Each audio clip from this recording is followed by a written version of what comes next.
Ketahui pilihan pemirsa, sektor properti menjadi salah satu yang paling tertekan di Bursa Efek Indonesia di sepanjang tahun 2026. Tingginya suku bunga, ketidakpastian ekonomi global, serta sikap hati-hati investor membuat saham-saham properti terkoreksi tajam. Meski sebagian besar emiten masih mampu mencetak laba, di mana kondisi ini diperkirakan masih akan membayangi sektor tersebut hingga akhir tahun. Berdasarkan data Bursa Efek Indonesia, indeks IDX Properties dan Real Estate telah turun 36,37% sejak awal tahun hingga penutupan perdagangan Rabu 15 Juli 2026. Pelemahan indeks dipicu anjloknya sejumlah saham berkapitalisasi besar per 16 Juli 2026 di sesi 1. Saham PT Ciputra Development Tbk melemah 30,72% year to date. PT Pantai Indah Kapuk 2 Tbk melemah 51,19% year to date. Saham PT Pakuwon Jati Tbk melemah 21,89% year to date. Dan saham PT Sentul City Tbk melemah 53,24% year to date. Dirangkum dari berbagai sumber, analis Kiwom Sekuritas Indonesia Andri G menilai tekanan terhadap sektor properti lebih banyak dipengaruhi faktor eksternal dibandingkan kondisi fundamental perusahaan. Ketidakpastian makroekonomi dan geopolitik membuat investor mengurangi exposure pada sektor yang sensitif terhadap pergerakan suku bunga.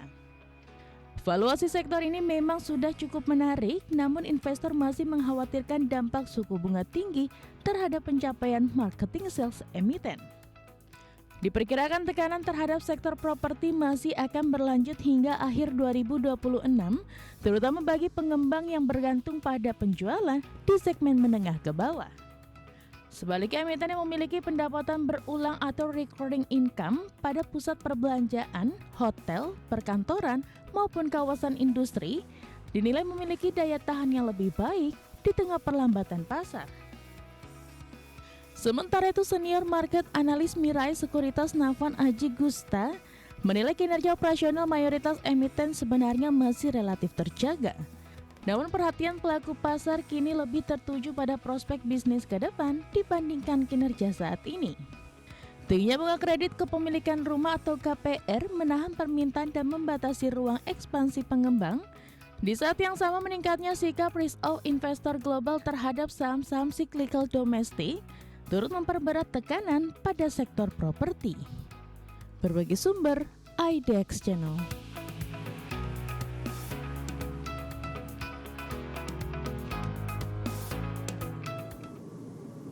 Keinformasi emiten pemirsa, di mana PT Multipolar Teknologi Tbk atau MLPT memastikan akan melaksanakan pemecahan nominal saham atau stock split dengan rasio 1:25. Hal ini dilakukan setelah mendapatkan persetujuan dalam RUU PSLB perseroan yang digelar 29 Juni dan Bursa Efek Indonesia menyetujui di 10 Juli 2026. Dikutip dari Keterbukaan Informasi Bursa Efek Indonesia, PT Multipolar Teknologi Tbk atau MLPT akan melaksanakan pemecahan nilai nominal saham atau stock split dengan rasio 1:25 setelah memperoleh persetujuan dari pemegang saham dan Bursa Efek Indonesia di 10 Juli 2026. Aksi korporasi tersebut dilakukan dengan mengubah nilai nominal saham dari semula Rp100 per lembar saham menjadi Rp4 per lembar saham. Perubahan ini hanya mempengaruhi jumlah saham dan nilai nominal per lembar tanpa mengubah besaran modal di setor perseroan. Tidak hanya dari BEI, aksi korporasi ini juga disetujui dalam rapat umum pemegang saham luar biasa yang digelar 29 Juni 2025. RUU PSLB juga menyetujui perubahan ketentuan anggaran dasar perseroan serta memberikan kuasa kepada direksi untuk melaksanakan seluruh tindakan dalam merealisasikan aksi korporasi tersebut. Sebelum pelaksanaan stock split, MLPT memiliki modal dasar sebanyak 6 miliar saham dengan nilai nominal Rp100 per lembar atau setara Rp600 miliar. Setelah aksi korporasi tersebut, jumlah modal dasar meningkat menjadi 150 miliar saham dengan nilai nominal Rp4 per saham, sementara total nilai modal dasar tetap sebesar Rp600 miliar. Di sisi lain, jumlah saham yang ditempatkan dan di store penuh akan bertambah dari 1,87 miliar saham menjadi 46,87 miliar saham.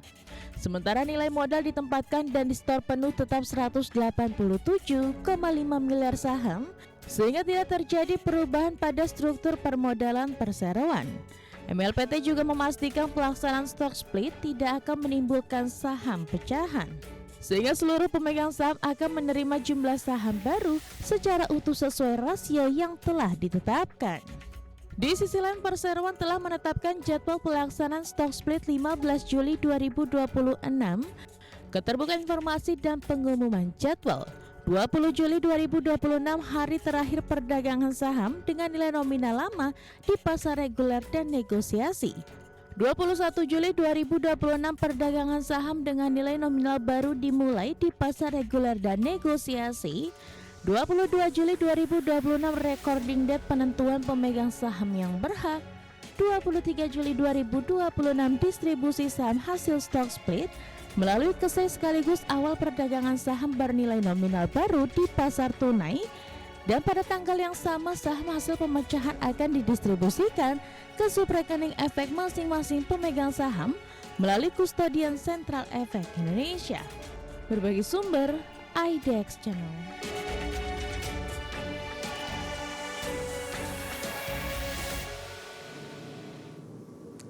Di tengah perkembangan fundamental dari emiten MLPT, pemirsa, secara teknikal hari ini sahamnya mengalami lompatan yang cukup signifikan, ditutup menguat di atas 19% dan mencatatkan auto reject atas. Langsung saja kita ke grafis yang pertama, kita akan coba lihat seperti apa pola pergerakan dari saham MLPT sampai dengan perdagangan saat ini dan juga jelang penutupan perdagangan di sesi kedua hari ini. Di penutupan perdagangan hari sebelumnya, saham MLPT ditutup di level 20.675. Pembukaan pada pagi tadi ini menguat signifikan ke 22.509.10. Laju penguatan terbatas namun masih bertahan di zona hijau di 21.375. Dan pada pukul 10.30 lompatan signifikan kembali bertambah untuk MLPT dan mencatatkan auto reject atas ke level 24.775. Posisi ini sampai dengan pembukaan sesi kedua dan juga sampai saat ini masih berada di level yang sama. Ya, secara intraday hari ini level terendah di 21.375 dan level tertinggi di 24.775. Kita beralih ke grafis selanjutnya, pergerakan saham MLPT. Di tengah laju penguatan signifikan hari ini, 6 bulan, tampaknya MLPT sudah mengalami koreksi yang cukup dalam, pemirsa. Meskipun masih berada di level bawah, namun posisi level supportnya sudah jauh ditinggalkan di 12 ribuan dan hari ini sudah ke 24.775. Awal Januari masih diperdagangkan di level 67.300, Februari, Maret, April, Mei hingga Juni mengalami tekanan cukup dalam ke 12.500. Kita coba lihat dari sisi valuasi, pemirsa, dengan beberapa indikator yang ada terkait juga dengan posisi dari valuasi dari MLPT. Ya, dapat Anda saksikan grafis di layar televisi Anda. Updatean posisi teknikal, valuasi dan juga dari sisi fundamental, dan semoga bisa menjadi salah satu referensi untuk Anda.